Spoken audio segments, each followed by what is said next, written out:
Hello students, तो आज के इस वीडियो में जो है क्लास 9 विज्ञान और चैप्टर 1 हमारे आसपास के पदार्थ से क्वेश्चन देखेंगे। और साथ ही साथ मेन पॉइंट में आपको बताते चलूंगा, हिंदी इंग्लिश दोनों में है, तो जो भी आप मीडियम में होंगे वो दोनों से देख सकते हैं। तो जो हिंदी के होंगे हिंदी वाला देखेंगे, जो इंग्लिश वाले मीडियम से होंगे इंग्लिश वाले क्वेश्चन देखेंगे। तो मेन पॉइंट के साथ इसमें MCQ question, very short type question, long type question, ये सभी हम लोग देखेंगे। साथ ही साथ इसका आंसर भी मैं आपको बताते चलूंगा। स्टार्ट करते हैं। सबसे पहले जो पॉइंट है वो हिंदी में पहले है, उसके बाद मैं इंग्लिश में भी इसको बताऊंगा। तो इसमें मेन पॉइंट कौन कौन से है इसको मैं पहले बता रहा हूँ, उसके बाद एमसीक्यू क्वेश्चन देखेंगे, short type question, very short type, long type, सारे क्वेश्चन को देखेंगे। इसमें पहला जो पॉइंट है कि इस विश्व में प्रत्येक वस्तु जिस सामग्री से बनी होती है उसे वैज्ञानिकों ने पदार्थ का नाम दिया है। जितने भी सामग्री आपको दिखते हैं, जितने भी सामान आपको आसपास दिख रहे हैं, वो सारे के सारे का नाम जो है वैज्ञानिकों ने क्या दिया है, क्या रखा है, तो पदार्थ नाम दिया है। तो ये पहला पॉइंट हुआ। दूसरा पॉइंट है कि भारत के दार्शनिकों ने पदार्थ को 5 मूल तत्वों में वर्गीकृत किया है, और ये जो 5 तत्व हैं वो वायु, पृथ्वी, अग्नि, जल और आकाश है। ये सेकंड पॉइंट हो गया। उसके बाद थर्ड पॉइंट है कि सभी पदार्थों का द्रव्यमान होता है ना, कोई ना कोई क्या होता है, मास होता है ना, और वह कुछ स्थान घेरता है। अब जैसे मान लो कि कोई पेन ही है, तो पेन को रखेंगे तो वो कोई ना कोई स्थान लेगा और उसका कोई ना कोई जरूर मास होगा, वेट होगा। तो ये बात समझ में आ रहा है। नेक्स्ट जो पॉइंट है कि आधुनिक वैज्ञानिक यानी मॉडर्न वैज्ञानिकों ने पदार्थ को भौतिक गुणधर्म और रासायनिक गुणधर्म के आधार पर दो प्रकार में जो है इसको क्लासिफाई वे करते हैं मॉडर्न साइंटिस्ट। तो अकॉर्डिंग टू मॉडर्न साइंटिस्ट पदार्थ को जो है दो भौतिक गुणधर्म एवं रासायनिक गुणधर्म के आधार पर जो है, प्रकृति के आधार पर इसको दो भागों में जो है वर्गीकृत किया गया है। उसके बाद नेक्स्ट पॉइंट है कि द्रव्य सूक्ष्म कणों से मिलकर बना होता है। द्रव्य यानी लिक्विड, लिक्विड किससे मिलकर के बने होते हैं, तो सूक्ष्म कण मतलब बहुत छोटे छोटे कणों से मिलकर के बना होता है। उसके बाद नेक्स्ट पॉइंट जो है कि हमारे आसपास द्रव्य 3 अवस्थाओं में विद्यमान है। ठोस में है, ठोस को इंग्लिश में बोलते हैं सॉलिड, द्रव को इंग्लिश में बोलते हैं लिक्विड, और गैस को तो गैस ही बोलते हैं। ठीक है। तो ठोस के कणों में आकर्षण बल सबसे अधिक होता है। मतलब जो ठोस होता है उसमें इंटरमोलिक्यूलर जो स्पेस होता है वो बहुत कम होता है ना, के बराबर होता है। तो इसके जो इंटरमोलिक्यूलर जो स्पेस होते हैं वो पूरा एकदम टाइटली कंबाइंड होते हैं। ठीक है, तो वो सॉलिड होते हैं। अगर हम कंपैरिजन करें लिक्विड में, तो सॉलिड से जो है थोड़ा हट के होता है ना, मतलब इनमें स्पेस होता है लिक्विड में। जैसे आप पानी लेते हो, पानी में अगर हाथ ऐसे ऐसे करते हो तो चल जाता है। ठीक है, लेकिन अगर हम पत्थर के बीच में ऐसे ऐसे करेंगे तो होगा नहीं होगा।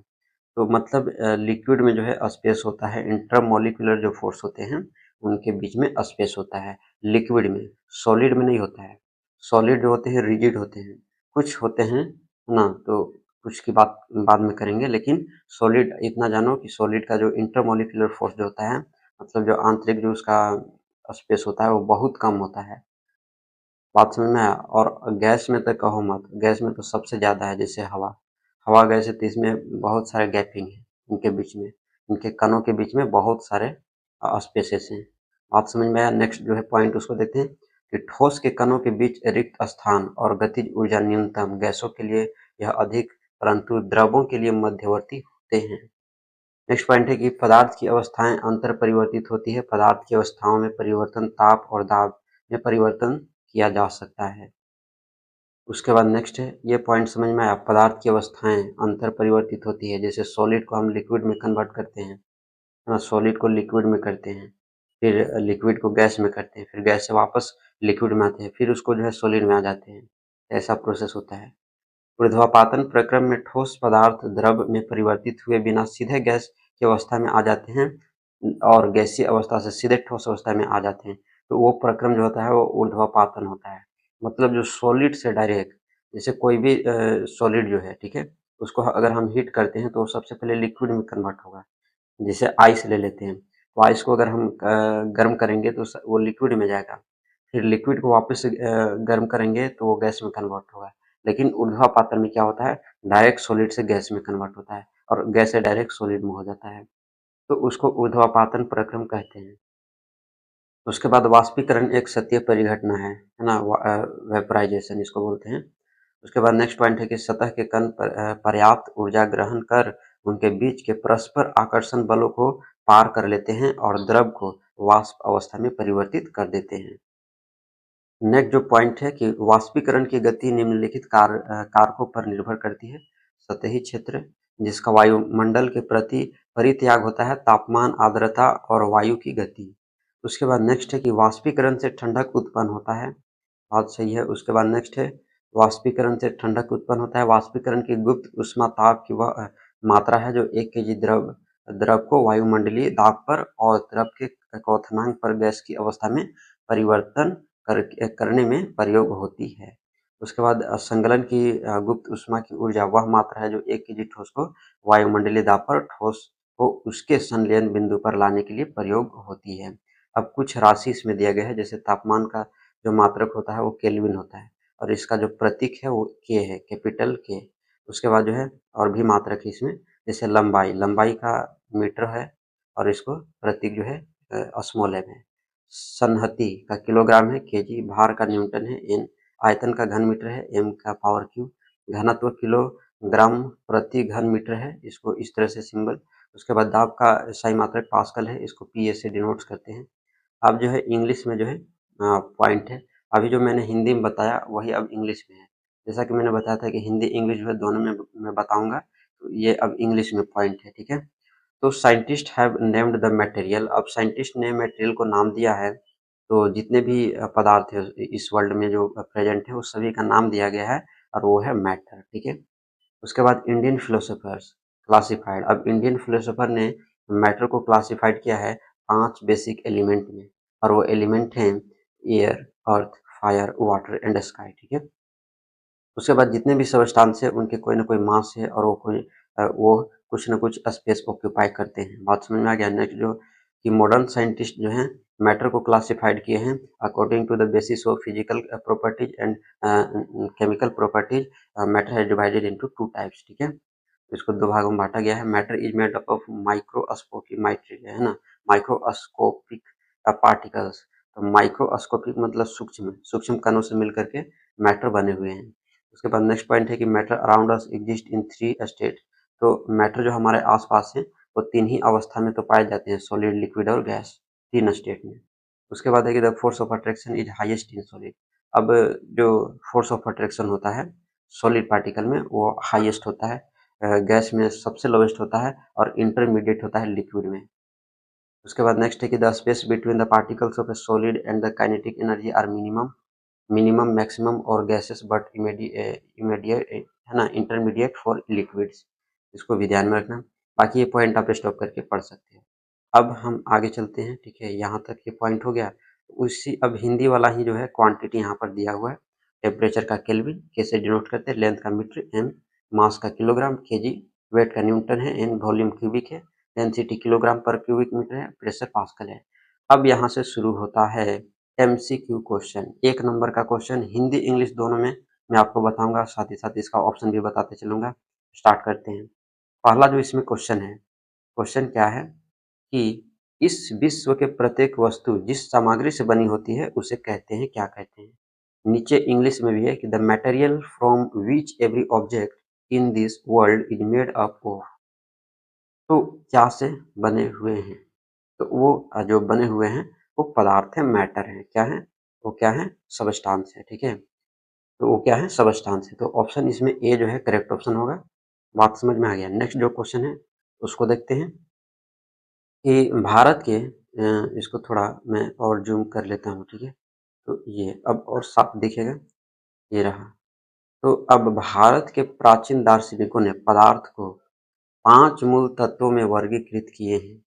इनमें से कौन कौन है, अग्नि, आकाश, वायु। तो इनमें से सभी हैं, तो ऑप्शन इसमें क्या बनेगा, डी जो है वो करेक्ट ऑप्शन बनेगा। उसी तरह से इंग्लिश में है the ancient philosophers of India divided matter into 5 elements, they are fire, sky and air, all of this is correct option. Next question कि पदार्थ बने होते हैं, पदार्थ बताओ किससे बने होते हैं, कणों से मिलकर के बने होते हैं। तो ऑप्शन इसमें सी होगा। इंग्लिश में भी मैं आपको दिखा देता हूँ इसका क्वेश्चन। थर्ड का यहाँ है सबस्टांस आर मेड ऑफ तो पार्टिकल्स, ठीक है, और स्मॉल पार्टिकल्स, तो ऑप्शन सी। नेक्स्ट जो क्वेश्चन है, पदार्थ के कण होते हैं, कैसे होते हैं, देखने योग्य होते हैं, छोटे होते हैं, सूक्ष्म होते हैं, बड़े होते हैं, तो सूक्ष्म होते हैं, इसी को माइक्रो इंग्लिश में कहते हैं। Particles of matter are micro, ठीक है।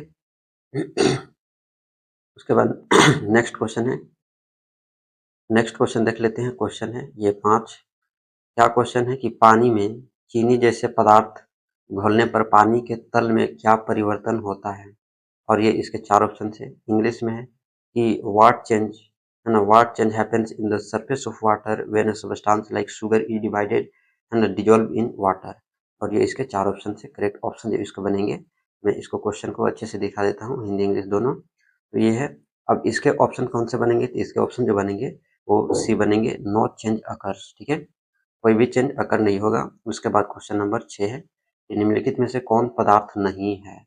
अब इसके 4 ऑप्शन है। Which of the following is not a substance, इसमें से कौन सा सबस्टांस नहीं है। करेक्ट जो ऑप्शन बनेगा इसका, ऑप्शन बी बनेगा, है ना, ईर्ष्या। ईर्ष्या फीलिंग है, ठीक है, जलन जिसको बोलते हैं, ये पदार्थ नहीं है ना। उसके बाद नेक्स्ट जो है कि पदार्थ के कणों में किस प्रकार की ऊर्जा होती है। What type of energy is there in the particles of matter, तो किस टाइप का होता है, तो वो होता है गतिज ऊर्जा। अभी काइनेटिक एनर्जी मैंने टॉपिक ऊपर ही टॉपिक में बताया, तो काइनेटिक एनर्जी होता है, यानी गतिज ऊर्जा, ठीक है। उसके बाद नेक्स्ट है कि ताप बढ़ने पर पदार्थ के कणों की गति में क्या परिवर्तन होता है, और ये इसके हैं 4 ऑप्शन। देखो इसके जो करेक्ट ऑप्शन बनेंगे ना, ऑप्शन ए बनेंगे, गति तेज हो जाती है, option A is a correct option. उसके बाद नेक्स्ट क्वेश्चन है, क्वेश्चन नंबर 9, कि पदार्थ के कणों का स्वतः मिलन क्या कहलाता है, और ये इसके हैं 4 ऑप्शन। सही ऑप्शन ऑप्शन ए होगा। क्वेश्चन है इंग्लिश में कि what is the spontaneous assembly of particles of matter called, तो डिफ्यूजन।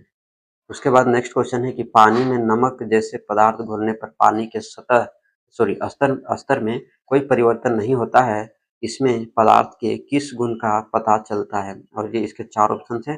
करेक्ट जो इसके ऑप्शन बनेंगे, ऑप्शन सी बनेंगे, पदार्थ के कणों के मध्य रिक्त स्थान होता है। वही अब क्वेश्चन इंग्लिश में है कि when a substance like salt is dissolved in water there is no change in the water level, which property of the substance is revealed by this, और ये इसके 4 ऑप्शन है। तो करेक्ट ऑप्शन जो होगा ऑप्शन सी होगा, ठीक है। उसके बाद क्वेश्चन नंबर 11 है कि निम्न में कौन पदार्थ है, और ये इसके 4 ऑप्शन है। Which of the following is a substance, तो अब इसमें सबस्टेंस कौन है, तो बताओ, हेट, स्नेह और विचार, ये सभी जो है सबस्टेंस नहीं है, ठीक है, घड़ी सबस्टेंस है। ऑप्शन डी इसमें क्या, ऑप्शन डी इसमें क्या बनेगा, करेक्ट ऑप्शन बनेगा, ऑप्शन डी इसमें क्या होगा, सही होगा।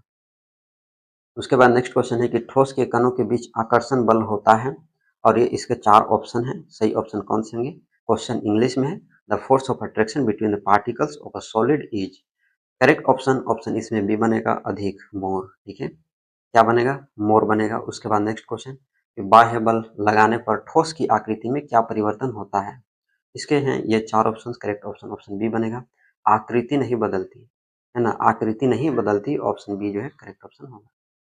उसके बाद क्वेश्चन नंबर नेक्स्ट है कि द्रवों का अब क्या होगा ऑप्शन, तो द्रवों का आकार अनिश्चित होता है, आयतन निश्चित होता है, वॉल्यूम निश्चित होता है। वॉल्यूम क्या होता है, डेफिनिट होता है, लेकिन इसका साइज जो है डेफिनिट नहीं होता है, ठीक है। मतलब बताओ, वाटर को जिस चीज में रखेंगे, जिस कंटेनर में रखेंगे, उसी शेप का ले लेगा, तो ये आकार क्या हो गया, इनडेफिनिट हो गया, अनिश्चित हो गया। तो वही ऑप्शन जो है इसमें बी होगा। इसमें शेप जो होता है इनडेफिनिट होता है, वॉल्यूम सर्टेन होता है। उसी तरह से क्वेश्चन नंबर 15 है, गैसीय अवस्था में कणों की गति कैसी होती है।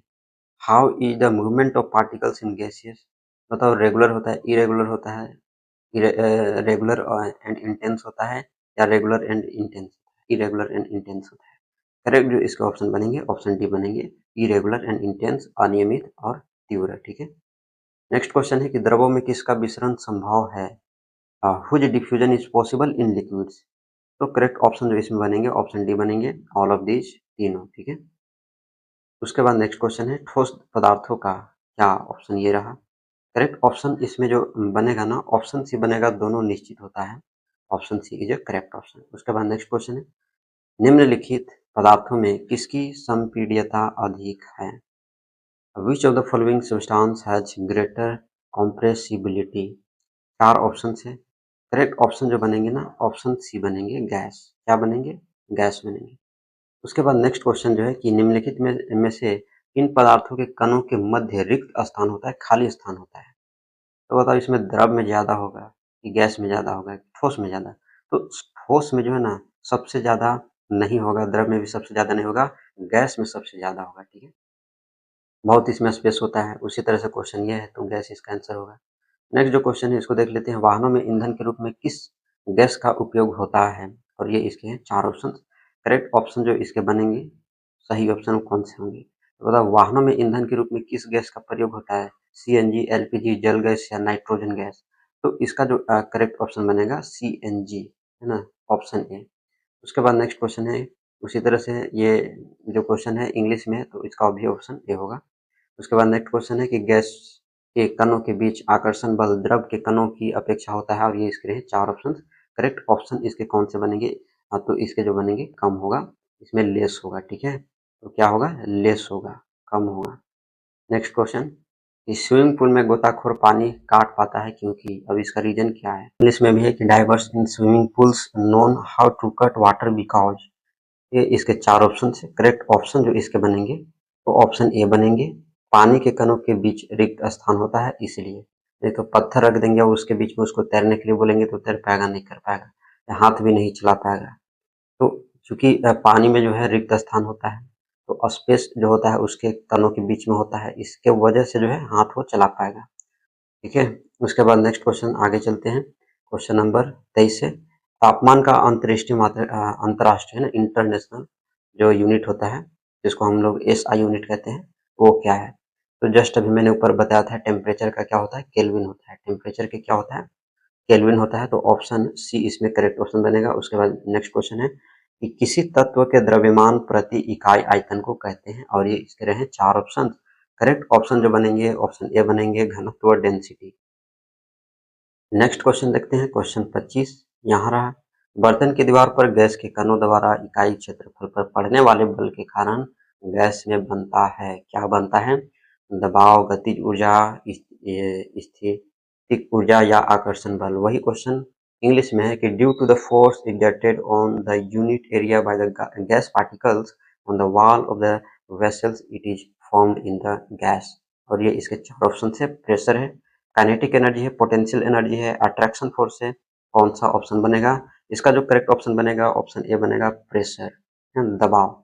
तो प्रेशर इसका जो है करेक्ट ऑप्शन बनेगा, ये जो है सही ऑप्शन है।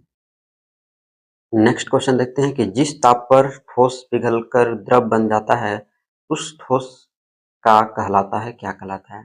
The temperature at which a solid melt becomes liquid is called off the solid. तो क्या कहलाता है? बॉइलिंग पॉइंट कहते हैं, मेल्टिंग पॉइंट कहते हैं, लेटेंट हीट कहते हैं या इवेपोरेशन कहते हैं। इसका जो करेक्ट ऑप्शन बनेगा वो बी होगा, जिसको बोलते हैं इंग्लिश में मेल्टिंग पॉइंट और हिंदी में बोलते हैं गलनांक, ठीक है? तो इस जो है इस टेम्परेचर पर है ना वो सॉलिड जो है लिक्विड में कन्वर्ट हो जाता है। उसके बाद नेक्स्ट क्वेश्चन है कि ठोस में तापमान बढ़ाने पर उसकी गतिज ऊर्जा क्या होती है? घट जाती है, बढ़ जाती है या कोई परिवर्तन नहीं होता है? तो ये क्या होता है? वही क्वेश्चन इंग्लिश में है, kinetic energy of a solid when its temperature increase is. 4 option थे, इसका जो करेक्ट ऑप्शन बनेंगे ना वो ऑप्शन बी होंगे, बढ़ जाता है। क्या होगा? बढ़ जाता है। उसके बाद 28 क्वेश्चन है कि किसी ठोस के गलने की प्रक्रिया में तापमान सदा रहता है और ये इसके 4 ऑप्शन है। क्वेश्चन इंग्लिश में है, in the process of melting a solid the temperature always remains. Correct option इसका कौन बनेगा? ये जो है समान, सेम जो है करेक्ट ऑप्शन बनेगा। बर्फ का गलनांक क्या होता है? तो इसको याद करते चलना, बर्फ का गलनांक जो है वो होता है ऑप्शन ए, ठीक है? क्या होगा? ऑप्शन ए होगा 273.16 के, ठीक है? ठोस कार्बन डाइऑक्साइड कहलाता है, क्या कहलाता है? Solid carbon dioxide is called, क्या कहलाता है ये? तो ये जो कहलाता है ये शुष्क बर्फ कहलाता है, ड्राई आइस, ठीक है? नेक्स्ट क्वेश्चन देखते हैं कि 273 केल्विन पर जल के कणों की ऊर्जा उसी तापमान पर बर्फ के कणों की ऊर्जा होती है। The energy of water particles at 273 K is dash to the energy of ice particles at the same temperature. 4 option से करेक्ट ऑप्शन जो इसके बनेंगे ये बनेंगे, अधिक, है ना, मोर। उसके बाद नेक्स्ट क्वेश्चन यहाँ है, वायुमंडलीय दाब पर वह तापमान जिस पर द्रव उबलने लगता है उसे कहते हैं, क्या कहते हैं? 4 ऑप्शन से करेक्ट ऑप्शन कौन सा बनेगा? वही क्वेश्चन नीचे इंग्लिश में है। इसका जो सही ऑप्शन बनेगा ऑप्शन ए बनेगा, क्वथनांक, बॉइलिंग पॉइंट। उसके बाद नेक्स्ट क्वेश्चन यहाँ है, तो क्वेश्चन नंबर 33 का ऑप्शन जो है बी बनेगा, ठीक है। ऑप्शन क्या बनेगा? बी बनेगा। उसके बाद 34 क्वेश्चन है। 34 का जो सही ऑप्शन होगा ऑप्शन ए होगा, है ना, चेंज इन स्टेट, यानी किसी पदार्थ पर तापमान के परिवर्तन का क्या प्रभाव होता है? तो अवस्था में परिवर्तन होता है, चेंज इन स्टेट। उसके बाद क्वेश्चन नंबर 35 है कि 300 केल्विन कितने डिग्री सेल्सियस के बराबर होता है? 300 kelvin is equal to how many degree Celsius? तो कितने का होता है? तो ये कन्वर्ट करने का भी तरीका है, आप कन्वर्ट करोगे तो ऑप्शन ए में आंसर इसका आएगा, ठीक है। उसके बाद नेक्स्ट क्वेश्चन है कि क्वथनांक से कम तापमान पर द्रव के वाष्प में परिवर्तन होने की क्रिया कहलाती है, क्या कहलाती है? तो इसका जो सही ऑप्शन होगा ऑप्शन सी होगा, शीतलता, ठीक है। बात समझ में आ गया, शीतलता। तो ऑप्शन इसमें जो है सी जो है वेपोराइज, सॉरी, कूलनेस जो है ना, तो इसमें शीतलता, यानी ऑप्शन 38 का जो ऑप्शन जो होगा वो क्या होगा, इसको एक बार देख लेते हैं। इसमें ऑप्शन कौन सा हुआ था? शीतलता ना। तो इसमें देखो ऑप्शन सी दो तरह है ना, तो ऑप्शन एगो सी होगा, एगो डी होगा, ठीक है। तो शीतलता इसका आंसर होगा, इसमें कूलनेस जो है वो आंसर होगा, ठीक है। इसमें क्या होगा? कूलनेस होगा, ठीक है। इसको ध्यान में रखना। उसके बाद 37 है, वाष्पीकरण को कौन से कारक प्रभावित करते हैं? और ये इनके 4 ऑप्शन है। इंग्लिश में उसके नीचे लिखा हुआ है, which factor affect evaporation? Correct इसका जो ऑप्शन बनेगा ऑप्शन डी बनेगा, ठीक है। ऑप्शन क्या बनेगा? डी बनेगा। तो ऑप्शन डी इसका करेक्ट है। अच्छा, इसमें जो है 36 का क्वेश्चन एक बार फिर से देख लेते हैं कि क्वथनांक से कम तापमान पर द्रव के वाष्प में परिवर्तन होने की क्रिया जो कहलाती है वो शीतलता नहीं होती है, वो वेपोराइजेशन होता है, वाष्पीकरण, ठीक है। इसको ध्यान में रखना। तो लिक्विड से जब वेपर में कन्वर्ट होता है तो उसको वाष्पीकरण कहते हैं, तो वो क्या कहलाएगा? वेपोराइजेशन कहलाएगा, ठीक है। तो इसको ध्यान में रखना। तो इसमें जो है ऑप्शन इसमें सी होगा, ठीक है। ऑप्शन इसमें क्या होगा? सी होगा, यानी वाष्पीकरण वाला होगा, ठीक है। तो ऑप्शन सी इसमें करेक्ट ऑप्शन बनेगा, इसको ध्यान में रखना। उसके बाद नेक्स्ट क्वेश्चन है, तो 38, आर्द्रता बढ़ने पर वाष्पीकरण की दर में क्या परिवर्तन होगा? What will be the change in the rate of evaporation as humidity increase? इसका जो करेक्ट ऑप्शन बनेगा ऑप्शन बी बनेगा, घटेगा, क्या होगा? डिक्रीज होगा। उसके बाद नेक्स्ट क्वेश्चन है कि सतही क्षेत्र पर बढ़ने पर वाष्पीकरण की दर पर क्या प्रभाव पड़ता है? तो इसका जो प्रभाव पड़ता है वो पड़ता है ए, बढ़ेगा, क्या होगा? इंक्रीज होगा। उसके बाद क्वेश्चन नंबर 40 है। क्वेश्चन नंबर 40 को देखो कि दाब के बढ़ने और तापमान के घटने पर पदार्थ की अवस्था में क्या परिवर्तन होता है? तो देखो इसका जो परिवर्तन होता है ना वो डी होगा, ठीक है। गैस द्रव में बदल जाता है, ठीक है।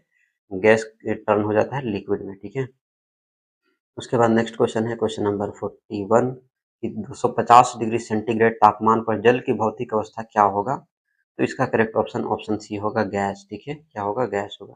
उसके बाद आगे चलते हैं, 42 है, गर्मियों में हमें किस प्रकार के कपड़े पहनने चाहिए? What kind of cloth should we wear in summer? तो किस टाइप के कपड़े होने चाहिए? तो सूती कपड़े होने चाहिए। तो ऑप्शन इसमें ए बनेगा, कॉटन क्लॉथ, ठीक है। उसके बाद नेक्स्ट है कि आधुनिक वैज्ञानिकों ने पदार्थ की कितनी अवस्थाओं की बात की है? तो बताओ, आधुनिक जो वैज्ञानिक हैं, अभी जस्ट मैंने ऊपर बताया था, तो जो है 5 तत्व हैं, ठीक है, 5 स्टेजेज। उसके बाद नेक्स्ट है, निम्नलिखित में से पदार्थ की किस अवस्था के कारण ही सूर्य और तारों में चमक होती है? बताओ इसका करेक्ट ऑप्शन कौन सा बन सकता है? तो इसमें बनेगा प्लाज्मा, ठीक है। उसके बाद पदार्थ की 5वीं अवस्था कौन सी है? ठीक है, 5वीं अवस्था है, इसमें से कौन सा है? तो वो प्लाज्मा ही है, ठीक है। वो क्या है? प्लाज्मा ही है।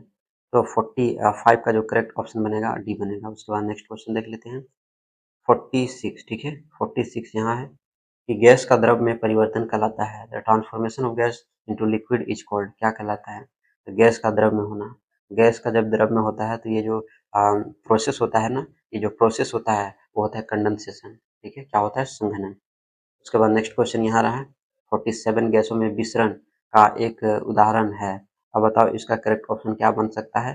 तो 47 का जो सही ऑप्शन बनेगा ऑप्शन ए बनेगा, spreading of perfumes fragrance in the air. उसके बाद 200 केल्विन तापक्रम बराबर है, और ये इसके 4 ऑप्शन है। करेक्ट ऑप्शन ऑप्शन ए बनेंगे -73 डिग्री सेल्सियस। ठीक है, अब बताओ इसका आंसर यहाँ हिंदी में है, ठीक है, इंग्लिश में है, तो इसको देख लो। उसके बाद क्वेश्चन नंबर 49 है, शुद्ध जल का क्वथनांक होता है। तो शुद्ध जल का क्वथनांक कितना होता है, तो ये इतना होता है, ठीक है, सी ऑप्शन होगा। उसके बाद 0 डिग्री सेल्सियस बराबर होता है कितने के बराबर होता है ये, तो ये जो बराबर होता है वो 273 केल्विन के बराबर होता है, ठीक है। उसके बाद ये 51 है, गुप्त ऊष्मा का मात्रक क्या है, लेटेंट हीट। लेटेंट हीट जो होता है इसका जो मात्रक होता है वो होता है जूल पर केजी, ठीक है, तो ऑप्शन सी इसका करेक्ट होगा।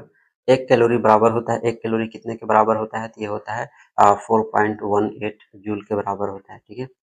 उसके बाद नेक्स्ट है कि पदार्थ की विभिन्न अवस्थाओं में अंतरानुक बल का बढ़ता क्रम है, कौन सा क्रम इसमें होगा, the increasing order of intermolecular force in different place, solid liquid gas होगा, ठीक है। तो ऑप्शन इसमें क्या होगा, ऑप्शन ए होना चाहिए, ठीक है। 53 का क्या होगा। अच्छा, इसमें एक बात पहले क्वेश्चन ध्यान से पढ़ो, ठीक है। पदार्थ के विभिन्न अंतरानुक बल मतलब सबसे पहले बढ़ता क्रम पूछ रहा है ना, तो ये तो हम घटते क्रम में बता दिए, बढ़ते क्रम ऑप्शन बी होगा, ठीक है। अगर घटते क्रम कहता ना तो ऑप्शन ए होता, बात यहाँ पर समझ लो। अगर घटते क्रम कहता ना तो ऑप्शन क्या होता, ए होता, लेकिन यहाँ पर बढ़ते क्रम का रहा है तो ऑप्शन बी होगा, इसको ध्यान में रखना, ठीक है। पहले गैस होगा, उसके बाद लिक्विड होगा, उसके बाद सॉलिड होगा, क्योंकि गैस में जो है इंटरमोलिकुलर फोर्स ज़्यादा होते हैं और गैस से जो होता है लिक्विड में कम होता है, सॉलिड में तो सबसे कम ही होता है, ठीक है, हुई भी नहीं करता है। उसके बाद नेक्स्ट है कि बर्फ के गलन की गुप्त ऊष्मा होती है, और ये इसके 4 ऑप्शन है, करेक्ट ऑप्शन जो बनेंगे ऑप्शन ए बनेंगे, ठीक है, ए क्या है, सही है। उसके बाद 55 क्वेश्चन है, 55 क्वेश्चन देख लो कि इसमें क्या क्वेश्चन पूछ रहा है कि प्रकृति में कौन सा पदार्थ ठोस, द्रव और गैस 3 अवस्थाओं में पाया जाता है, तो ये जो पाया जाता है ऑप्शन डी होगा, जल में, ठीक है। तो यही आंसर यहाँ पर इंग्लिश में है, ठीक है, आंसर इंग्लिश में है, तो इसका आंसर जो होगा वाटर होगा, ठीक है, क्या होगा, वाटर होगा, तो ऑप्शन डी इसमें देख लेना। उसके बाद नेक्स्ट क्वेश्चन जो है कि निम्न में से सबसे कम घनत्व किसका है, तो ये अब इसका करेक्ट ऑप्शन कौन सा बनेगा, तो ऑप्शन सी कॉटन होगा, सी, ठीक है। उसके बाद 7 है कि निम्न में कौन सा पदार्थ का गुण नहीं है, बताओ इसमें से, तो 57 का करेक्ट ऑप्शन ऑप्शन डी होगा, वेवलेंथ, ठीक है। उसके बाद 58 है कि वाष्पन की प्रक्रिया से उत्पन्न होती है, और ये इसके 4 ऑप्शन से, करेक्ट ऑप्शन क्या बनेंगे, तो 58 का करेक्ट ऑप्शन जो बनेंगे शीतलता बनेंगी, कूलनेस कोल्डनेस बनेगा, ठीक है। उसके बाद 59 है गर्म करने पर गैस का आयतन क्या होता है, तो गर्म करने पर गैस का जो आयतन है वो बढ़ जाता है, इंक्रीज हो जाता है, ठीक है। अब यहाँ पर पिक्चर दिए गए हैं, अब दिए गए पदार्थ के किस अवस्था है ना के कणों को दिखाया गया है। अब बताओ यहाँ पर जो ये तो हमको लग रहा है लिक्विड है, ठीक है, चूंकि इंटरमोलिक्यूल इनके जो मॉलिक्यूल है उनके बीच में स्पेस है, तो ये निश्चित ही ये लिक्विड है, क्या है, ये लिक्विड है। तो इसका करेक्ट ऑप्शन कौन सा बनेगा, बी बनेगा, क्योंकि इसमें स्पेस है, अगर नहीं होता ना तो वो ठोस हो जाता, और अगर इससे ज़्यादा होता ना तो वो गैस हो जाता है। तो इसका ऑप्शन जो है क्या होगा, इसका लिक्विड होगा, ठीक है, करेक्ट आंसर क्या होगा, लिक्विड होगा। यही चीज़ यहाँ पर ऑप्शन यहाँ है, ठीक है, तो लिक्विड में मार लेना। उसके बाद 61 क्वेश्चन देखो कि निम्न में से किसके कारण गर्मियों में घड़े का जो जल होता है वो ठंडा होता है, तो वो वाष्पीकरण होता है, ठीक है। तो घड़ा जो होता है ना, हमारा घड़ा, ठीक है, तो घड़ा, ये घड़ा अच्छा नहीं बना है, फिर भी इसको अच्छे से बनाते हैं।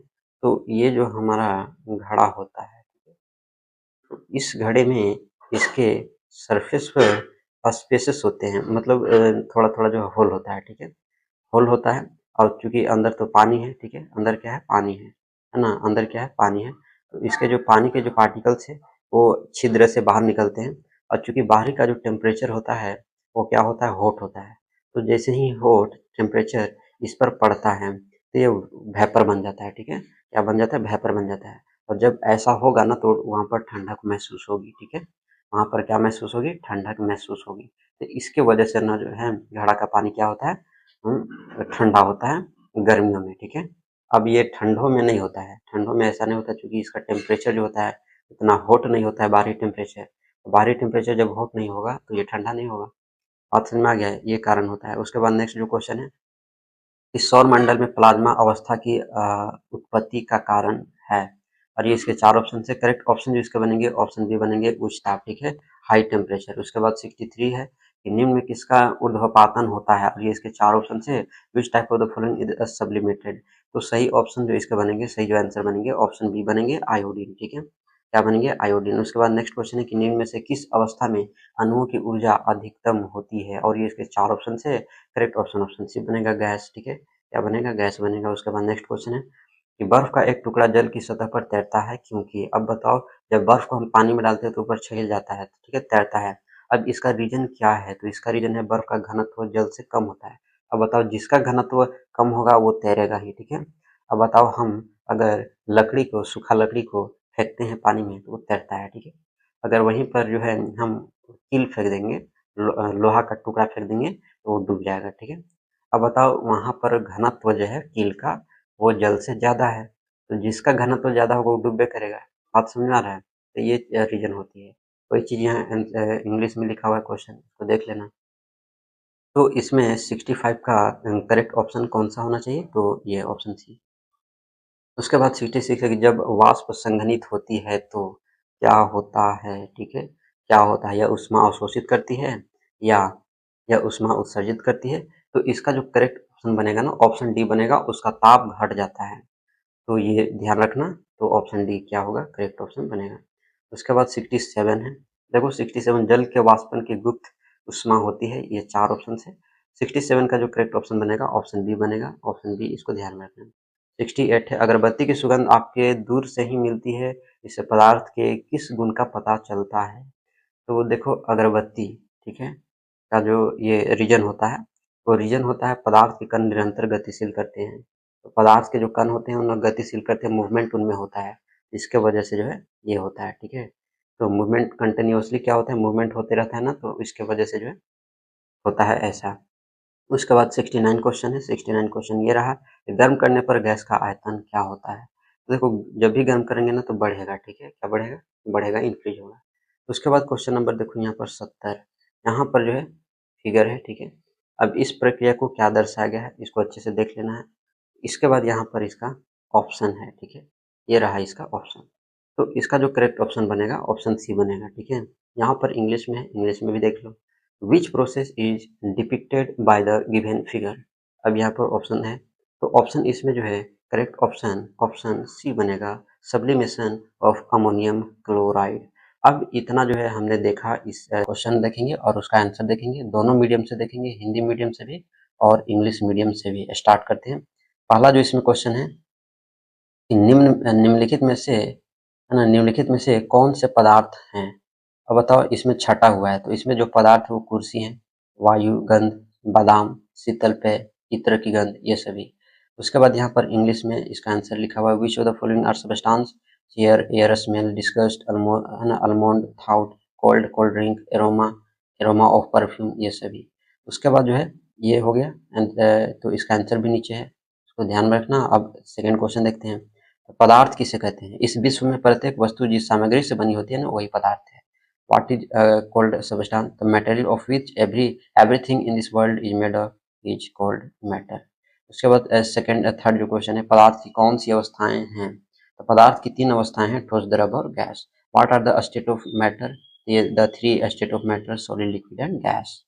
नेक्स्ट क्वेश्चन है कि दाब का अंतरराष्ट्रीय मात्रक क्या है? तो वो पास्कल है, पास्कल, इसको ध्यान में रखना। नेक्स्ट क्वेश्चन देखते हैं, ठोस किसे कहते हैं? वे पदार्थ ठोस कहे जाते हैं जिनका आकार और आयतन निश्चित होता है, जिनके बीच में इंटरमोलिकुलर जो स्पेसेस होते हैं वो कम होते हैं, तो वो ठोस होते हैं, ठीक है। तो the substance are called solid which have a definite shape and volume, ठीक है। नेक्स्ट क्वेश्चन, क्वथनांक किसे कहते हैं? तो वायुमंडलीय दाब पर तापमान जिस पर द्रव उबलने लगता है उसे क्वथनांक कहते हैं। इंग्लिश में है बॉइलिंग पॉइंट। तो the temperature at which liquid starts boiling at atmospherical pressure is called boiling point. शुष्क बर्फ क्या है? तो ठोस कार्बन डाइऑक्साइड को शुष्क बर्फ कहा जाता है, इसको ध्यान में रखना। ड्राई आइस क्या है? तो solid carbon dioxide is called dry ice. LPG का फुल फॉर्म क्या है? तो द्रवीकृत पेट्रोलियम गैस, ठीक है। इसका आंसर इंग्लिश में बताता हूँ, what is the full form? LPG, liquefied petroleum gas, ठीक है। उसके बाद क्वेश्चन नंबर 9 है, तापमान का अंतरराष्ट्रीय मात्रक क्या है? तो तापमान का अंतरराष्ट्रीय मात्रक केल्विन है, ठीक है ना। टेम्परेचर का क्या है? केल्विन है। उसके बाद नेक्स्ट क्वेश्चन देखते हैं, क्वेश्चन नंबर 10 कि ऊर्ध्वपातन क्या है? तो द्रव अवस्था में परिवर्तन किए बिना ठोस अवस्था से सीधे गैस अवस्था में हो जाता है, तो वो ऊर्ध्वपातन प्रक्रिया कहलाती है। यानी डायरेक्ट सॉलिड से किस में कन्वर्ट हो जाता है? तो डायरेक्ट सॉलिड से गैस में कन्वर्ट हो जाता है, तो ये जो प्रक्रम होता है वो सब्लिमेशन कहलाता है, इंग्लिश में उसको सब्लिमेशन कहते हैं, ठीक है। अब शॉर्ट टाइप क्वेश्चन देखेंगे, पदार्थ की कणों की क्या विशेषताएं हैं। तो पदार्थ के कणों के बीच रिक्त स्थान होता है, पदार्थ के कण निरंतर गतिशील होते हैं, पदार्थ के कण एक दूसरे को आकर्षित करते हैं। तो ये इनके कैरेक्टरिस्टिक्स होते हैं ना, विशेषताएं होती है। इंग्लिश में वही चीज लिखा हुआ है, what are the characteristic of particles of matter. तो यही है कि there is empty space between the particles of matter, particles of matter move continuously, और particles of matter attract each other, ठीक है। उसके बाद कारण बताइए, गैस पूरी तरह उस बर्तन को भर देती है जिसमें इसे रखते हैं। तो कारण बताना है। फिर सेकंड क्वेश्चन है कि वायु बर्तन की दीवारों पर दबाव डालती है। लकड़ी का मेज ठोस कहलाता है, क्यों? हवा में हम आसानी से अपना हाथ चला सकते हैं, लेकिन एक ठोस लकड़ी के टुकड़े को हाथ से चलाने के लिए हमें कराटे में दक्ष होना चाहिए पड़ेगा ना, कराटाबाजी होना चाहिए, ठीक है। तो एक कराटे में एक्सपर्ट होना चाहिए तभी होगा। तो देखो ये पहला का आंसर है कि गैस के कण जो है स्वतंत्र रूप से विचरण करते हैं। बर्तन में गैस रखने पर यह संपूर्ण बर्तन में फैल जाता है। गैसीय अवस्था में कणों की गति अनियमित और अत्यधिक तीव्र होती है। इस अनियमित गति के कारण ये जो है सारे का आंसर यहाँ पर लिखा हुआ है, आप इसको स्टॉप करके लिख सकते हो, ठीक है। उसी तरह से यहाँ पर आंसर इंग्लिश में है, इंग्लिश वाले जो हैं वो देख लेंगे, ठीक है। तो ये सारे आंसर यहाँ पर लिखे हुए हैं और इसको आंसर को लिख लेना है, ठीक है। तो ये चीज़ इसमें समझ में आ गया होगा। नेक्स्ट जो क्वेश्चन है इसको देख लेते हैं। अब यहाँ पर निम्नलिखित चित्र के लिए A B C D E तथा एफ की अवस्था परिवर्तन को जो है नामांकित करना है। तो यहाँ पर आंसर है, ए में ऊष्मा होगा, बी में भी ऊष्मा होगा, सी में शीतलन होगा, डी में शीतलन अमोनियम क्लोराइड, और एफ में होगा CO2, ठीक है। वही यहाँ पर इंग्लिश में है, ठीक है। इंग्लिश में यहाँ और क्वेश्चन है, ये रहा, और इसका आंसर नीचे है, ठीक है। इसको लिख लेना है। उसके बाद नेक्स्ट क्वेश्चन है कि उबलते हुए जल अथवा भाप में से जलने की तीव्रता किस में अधिक महसूस होती है। तो जो भाप वाला जो जलन होता है ना, उसमें आपको सबसे ज्यादा जो है जलन महसूस होती है। क्यों होती है? तो भाप में जलने की तीव्रता अधिक महसूस होती है क्योंकि देखो 373 केल्विन ताप पर भाप अर्थात वाष्प के कणों में उसी तापमान पर पानी के कणों की अपेक्षा अधिक ऊर्जा होती है। क्या होती है? अधिक, है ना, अपेक्षा अधिक ऊर्जा होती है। तो क्योंकि भाप के कण वाष्पीकरण की गुप्त ऊष्मा के रूप में अतिरिक्त ऊष्मा अवशोषित कर लेती है, इसीलिए जो है ना भाप से ज्यादा जलन होता है, ठीक है, महसूस होती है। वही चीज यहाँ पर आंसर इंग्लिश में लिखा हुआ है कि इसमें जो पार्टिकल्स होते हैं स्टीम के, ठीक है, तो स्टीम के जो पार्टिकल्स होते हैं मोर एनर्जी उसमें होते हैं। तो इसी की वजह से जो है, चूंकि सेम टेम्परेचर होता है लेकिन एनर्जी उसमें ज़्यादा कंसिस्ट होते हैं, वो ज़्यादा एडिशनल हीट जो है वो कंटेन करके रखता है स्टीम। इसके वजह से जो होता है ना, जिसको लेटेंट हीट कहते हैं, गुप्त ऊष्मा उसमें होती है। तो गुप्त ऊष्मा होती है तो ज़्यादा जिसमें एनर्जी होगा, ज़्यादा जिसमें हीट होगा, उसी से तो जलन होगा ना। बात समझ में आया? ये रीजन है। प्लाज्मा से क्या समझते हैं? इसका आंसर हिंदी वाले स्टॉप करके लिख लेंगे और इंग्लिश वाले भी इसको स्टॉप करके लिख लेंगे, ठीक है। यहाँ तक ये खत्म हुआ। आगे चलते हैं क्वेश्चन। अब लॉन्ग टाइप क्वेश्चन जो है इसको देख लेते हैं। तो लॉन्ग टाइप क्वेश्चन ये रहा कि पदार्थ के निम्नलिखित अवस्थाओं के गुणों में होने वाले अंतर को समझाइए। तो यहाँ पर अंतर जो है चित्र के साथ जो है यहाँ पर बताया हुआ है। तो देखो पहला है जो है पदार्थ का गुण, ठीक है। अब इसको मैं अच्छे से दिखाऊंगा, ठीक है। तो पदार्थ के गुण है आकार एवं आयतन है। ठोस अवस्था में आकार एवं आयतन दोनों निश्चित होता है। द्रव में आयतन निश्चित होता है परंतु आकार क्या होता है? निश्चित नहीं होता है। गैस में अगर देखें तो आकार जो होता है, आयतन और आकार दोनों ही क्या होता है? निश्चित नहीं होता है, यानी अनिश्चित होता है। सेकेंड प्रॉपर्टी है, मतलब सेकेंड गुण है कि कणों की व्यवस्था। अब ठोस के कण बहुत पास होते हैं, उनके कण का स्थान स्थिर होता है जिसके कारण इसके आकार को आसानी से परिवर्तित नहीं किया जा सकता। देख लो आप, इसका फिगर भी दिया हुआ है, ठीक है। द्रव में है थोड़ा गैपिंग होता है और जो गैसीय अवस्था है उसमें जो बहुत ज़्यादा गैपिंग होता है। तो ये चीज़ है इसमें। थर्ड जो इसका प्रॉपर्टी गतिज ऊर्जा। बताओ गतिज ऊर्जा ठोस में, ठोस के कणों की गतिज ऊर्जा न्यूनतम होती है। द्रव के कणों की गतिज ऊर्जा ठोस के कणों की गतिज ऊर्जा से अधिक होती है परंतु गैस के कणों की गतिज ऊर्जा से कम होती है। गैस के कणों की गतिज ऊर्जा जो होता है सबसे अधिक होता है। संपीड्यता इसका भी, जिसको इंग्लिश में कॉम्प्रेसिबिलिटी बोलते हैं। ठोस पदार्थों की संपीड्यता न के बराबर होता है। द्रव की संपीड्यता ठोस से अधिक परंतु गैस पदार्थ से कम होता है। और गैस के तो कहो मत, सबसे ज्यादा इसी में कंप्रेसिबिलिटी होती है, ठीक है। नेक्स्ट प्रॉपर्टी है बहने की प्रवृत्ति, ठीक है। तो ठोस पदार्थों में बहने का गुण नहीं पाया जाता है। द्रव उच्च ताप से निम्न स्तर की तरफ प्रवाहित हो सकते हैं, अर्थात इनमें बहने का गुण पाया जाता है द्रव में। गैस में सभी दिशाओं में यह बह सकती है। बहने का गुण सबसे अधिक गैसों में ही पाया जाता है। ये पूरा एकदम है ना, इसमें तो सब कुछ सबसे ज़्यादा होता है गैस में, ठीक है। स्पेस ज़्यादा है, संपीड्यता ज़्यादा है, बहने की प्रवृत्ति ज़्यादा है, इसमें सब तो इसी में है। देखो अभी घनत्व भी सबसे ज़्यादा इसी में होगा, गैस में। तो ठोस का घनत्व सबसे अधिक होता है, ठीक है। लेकिन घनत्व जो है ना, ये गैस में सबसे कम होगा, ठीक है। घनत्व गैस में सबसे कम होगा, ध्यान में रखना। तो सबसे कम घनत्व किसमें होगा? गैस में होगा। इसको ध्यान में रखना। द्रव का घनत्व जो है ठोस से कम होता है। उसके बाद अंतर आणविक आकर्षण बल, जिसको इंग्लिश में इंटरमॉलिक्यूलर फोर्स बोलते हैं। तो देखो ठोस में जो होते हैं इंटरमॉलिक्यूलर स्पेस बहुत कम होता है, और लिक्विड में जो है थोड़ा ज़्यादा होता है, और गैस में तो सबसे ज़्यादा होता है। कणों की गति जो होता है, बताओ, ये सॉलिड में तो कण की गति जो होता है, मूवमेंट मतलब क्या हिल सकते हैं अंदर, अंदर के जो पार्टिकल्स है वो हिलते हैं? नहीं हिल सकते हैं। पत्थर है उसके अंदर जो पार्टिकल्स हैं वो क्या हिलेंगे? नहीं हिलेंगे। अब जो द्रव होता है उसके हो सकता है, ठीक है ना, लेकिन कम होगा गैस की अपेक्षा, ठीक है। गैस की अपेक्षा जो उसके जो इंटरक्यूलर जो इंटरमॉलिक्यूलर जो स्पेसेस होंगे उनके बीच में जो मूवमेंट होगा, गति होगा, वो ज़्यादा नहीं हो सकता है गैस से, ठीक है। और गैस में तो बहुत ज़्यादा होगा, ठीक है। रिक्त स्थान, अब बताओ ठोस में तो होगा नहीं, है ना, ठोस में तो होगा नहीं। अब द्रव में होता है और गैस में सबसे ज़्यादा होता है। वही यहाँ पर इंग्लिश में है। इसको आप स्टॉप करके पढ़ लेना, लिख लेना, और इसको मैंने समझा दिया तो इसको समझ लेना। उसके बाद अब हम आगे आते हैं लॉन्ग टाइप क्वेश्चन में। वाष्पीकरण को प्रभावित करने वाले कारक सतही क्षेत्र बढ़ने पर हो जाता है, तापमान में वृद्धि, आर्द्रता में कमी, ये सभी इसके फैक्टर हैं। वायु की गति में वृद्धि, वही चीज़ अब यहाँ इंग्लिश में है। On increasing surface area, increase in temperature, increase in humidity, तो ये इसके आंसर हो गए। उसके बाद हम आगे चलते हैं। यहाँ पर एक और है इंक्रीज इन विंड स्पीड। उसके बाद थर्ड है कि निम्नलिखित प्रश्नों के उत्तर देना है, और ये सारे के मैं उत्तर दिखा दे रहा हूँ, आप वीडियो को स्टॉप करके लिख सकते हो, ठीक है। अगर अगर किसी में प्रॉब्लम होगा किसी क्वेश्चन आंसर में समझने में, तो कमेंट बॉक्स में बताना, उसको अलग से लेकर के है ना उसको आएंगे। ये सारे हैं जो इसी तरह से आंसर यहाँ इंग्लिश में है, तो इंग्लिश वाले इंग्लिश को देख लेंगे, ठीक है। और इस तरह से जो है मैंने इसको ख़त्म किया। एमसी